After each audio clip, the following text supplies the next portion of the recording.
Salut à toutes et à toutes. Alors aujourd'hui je vais parler actu, alors c'est un article de BFM, mais surtout ça va parler du manga, Blue Lock. Alors je ne connaissais pas ce manga depuis cette année, enfin j'ai appris qu'il existait cette année, notamment avec l'anime, voilà, l'épisode 8 actuellement, qui est superbe. Et bon, je me suis dit que j'allais lire tout le manga, et c'est vrai que j'ai passé la journée à le lire.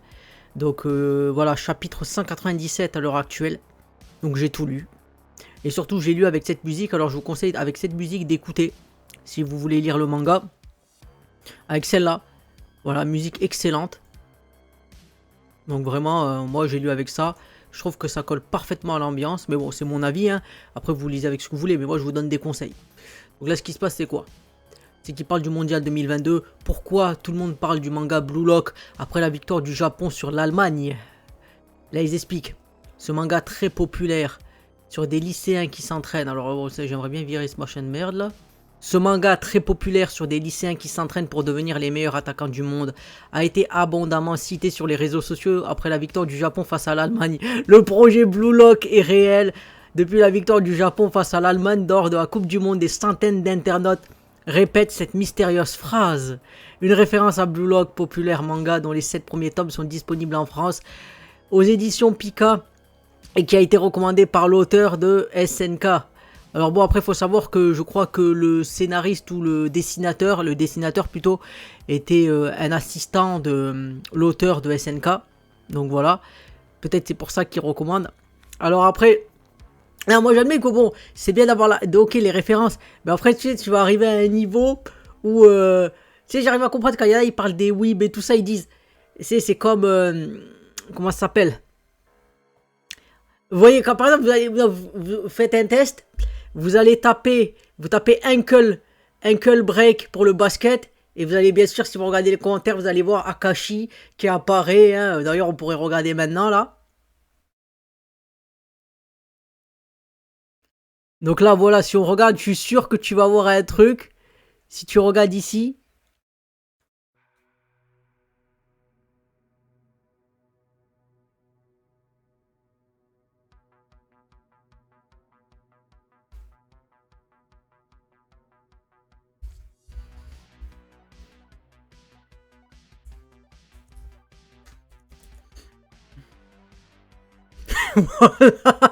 Ouais, tu l'as là, hein. Ankle get break, Akashi, si vous n'avez pas la référence, c'est Kuroko no Basket. My order is absolute, lower your head. Tu vas voir. Et je te dis, c'est sûr, si tu regardes des trucs, tout ce qu'il y a ankle break, tu auras forcément une référence à Kuroko no Basket. Et tu vois, des fois, je dis, ok, ça peut être drôle. Mais après, des fois, j'admets que ça peut être un peu lourd. Surtout quand t'as ça, tu vois, bon, c'est vrai que... Après, c'est aussi, j'ai dit, la force des mangas, la force avec tout ça, c'est que c'est vrai que t'as beaucoup de choses, t'as beaucoup de sujets, par exemple, tu peux avoir le sport, les paris, donc c'est très facile de faire une petite référence sur ça pour un truc réel. Ça fait penser un peu, tu sais, aux prédictions des Simpsons. Quelqu'un pourrait dire, ah mais il y a eu ça dans les Simpsons. Oui, les Simpsons c'est 25 saisons, voire plus, parce que je me suis arrêté à la 23, donc ça fait 10 ans que j'ai plus regardé quasiment. Donc oui, tu pourras toujours avoir une espèce de référence. Voilà, bon là, ok, tu dis le projet Blue Lock est réel. Voilà. Non, parce que si vous connaissez pas Blue Lock, hein, voilà, c'est le manga, comme là, ils en parlent. Mais c'est surtout que l'objectif, c'est de réussir à faire le meilleur attaquant. Donc, ils sont enfermés. Ils disent, voilà, l'équipe japonaise, elle arrive à rien gagner. Donc, il faut créer un attaquant qui sera vraiment le fer de lance de l'équipe. Donc, voilà. Ce titre a suscité un véritable engouement ces dernières heures, tant il semble avoir prédit la réussite de l'équipe nippone. Dans ce shonen écrit par Muneyuki Kaneshiro et dessiné par Yusuke Nomura, qui vient de dépasser les 10 millions de tomes, voilà, ils expliquent que voilà, le lycéen Yoichi Isagi intègre le programme Blue Lock.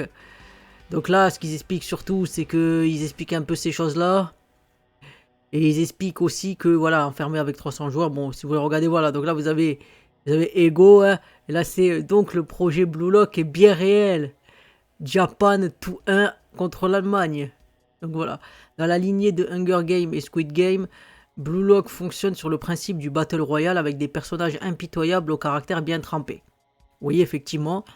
Mais contrairement à ses prédécesseurs, Blue Lock ne possède aucune dimension politique, précise Mathieu Pinon, auteur de manga que d'histoire. Donc là-bas, il explique Squid Game. dénonce les inégalités d'une société coréenne où la réussite est basée sur l'argent. Hunger Games évoque la crise entre des riches et des pauvres plus malins qu'on ne le croit.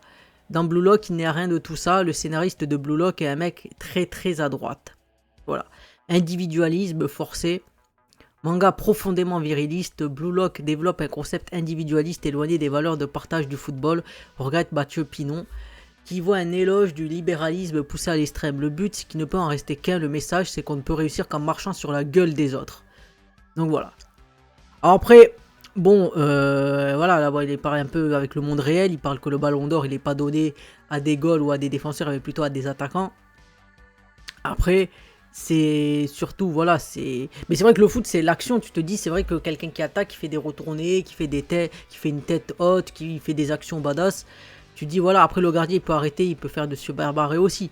Mais c'est vrai que tu te dis, il y a une certaine dualité. Mais j'admets que c'est plus impressionnant de voir l'attaquant marquer. C'est vrai, tu te dis à ça aussi. Donc là, Blue Lock détrônera-t-il Olive et Tom? Donc là, voilà, il y a des gens, ils ont cru, voilà, là, c'est pour parler vraiment les gens. Le maillot du Japon pour la CNM, c'est celui de Blue Lock. Alors que là, ils expliquent que c'est précurseur, puisque Adidas crée le maillot du Japon, mais il propose à Kodansha de faire une illustration en collaboration avec Blue Lock. Donc faut pas inverser aussi les deux choses, hein. C'est pour montrer, voilà, c'est ce qui... C'est sûr que, voilà, tu regardes le manga, tu fais une association. C'est comme, c'est comme, je sais plus qui disait, il y avait une histoire, c'est genre quelqu'un, il s'appelait Chirac. Et on lui disait, bah, tu t'appelles Chirac, pourquoi tu changes pas de nom? Il a dit bah, que le président change de nom, pourquoi ce serait à moi de le changer?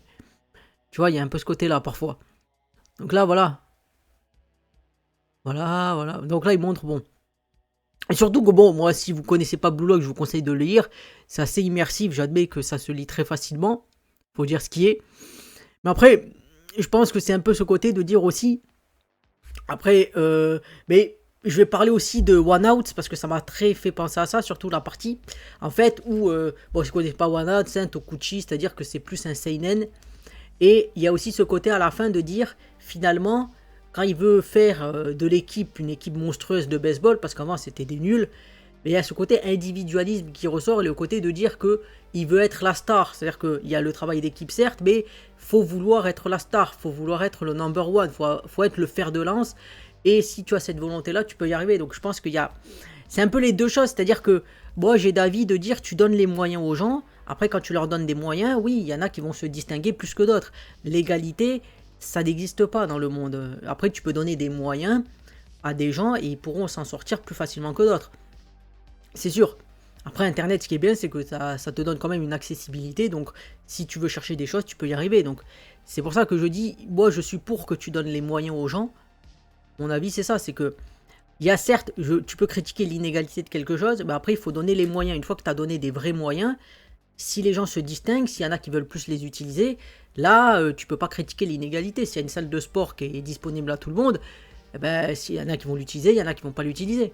Mais après, si tu as les moyens et qu'après tu dis oui, mais l'autre il est plus musclé que moi ou qu'il est, voilà, il est à moins de graisse et tout ça, quelque part, faut pas se plaindre si on te donne des moyens. C'est mon avis sur ça. C'est, voilà, c'est un peu ma vision, quoi. Donc si on te donne des moyens, certes des fois il y a un minimum à faire qui peut être plus ou moins variable, mais on va estimer qu'il y en a c'est des feignants, ok, mais quand ils ont les moyens, ils arrivent à faire quelque chose. Mais voilà, je trouve que c'est intéressant de parler un peu de ça parce que bon, maintenant voilà, BFM va parler des mangas, donc là bon, voilà, ça montre que voilà, c'est toujours intéressant, j'admets, de voir finalement un peu ce truc-là, mais c'est surtout que ce que je trouve assez intéressant, c'est que comme je le dis, les animes japonais, il y a aussi cette puissance et les mangas, hein, parce que tout n'est pas adapté en anime. Cette espèce de puissance où il y a plein de sujets qui sont parlés, des sujets what the fuck pour tout. Tu peux trouver la cuisine, tu peux trouver le sport, tu peux trouver le mecha, tu peux trouver le ninja, tu peux trouver beaucoup de thèmes.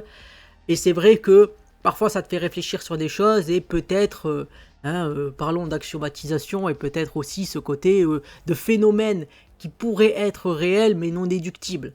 Parce que parfois il y a des choses, tu te dis ah tiens tu n'y as pas pensé mais ça pourrait être vrai, tu vois. Bien sûr, il y a des choses, voilà, faut arrêter. Il y en a, ils vont croire à Naruto, ils vont croire, ils vont pouvoir devenir ninja, tu vois, quelque part, ils vont utiliser le Kagebushin, il y en a, et bon, ils ont pété un câble, tu vois, à chaque fois, ils vont faire ça.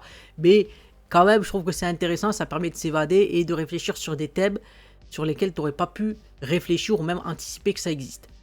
Donc voilà, je vais terminer ma vidéo ici. Si vous l'avez aimé, comme d'habitude, pensez à vous abonner, à commenter, à liker ou à disliker en m'expliquant pourquoi. Alors oui, c'est vrai que la dernière vidéo que j'ai faite sur... je parlais de Isekai Oji-san, le son était merdique. On me l'a souligné en commentaire. C'est absolument vrai. Donc celle-là, je vais faire attention que la musique soit pas trop forte parce que c'était de la merde, effectivement.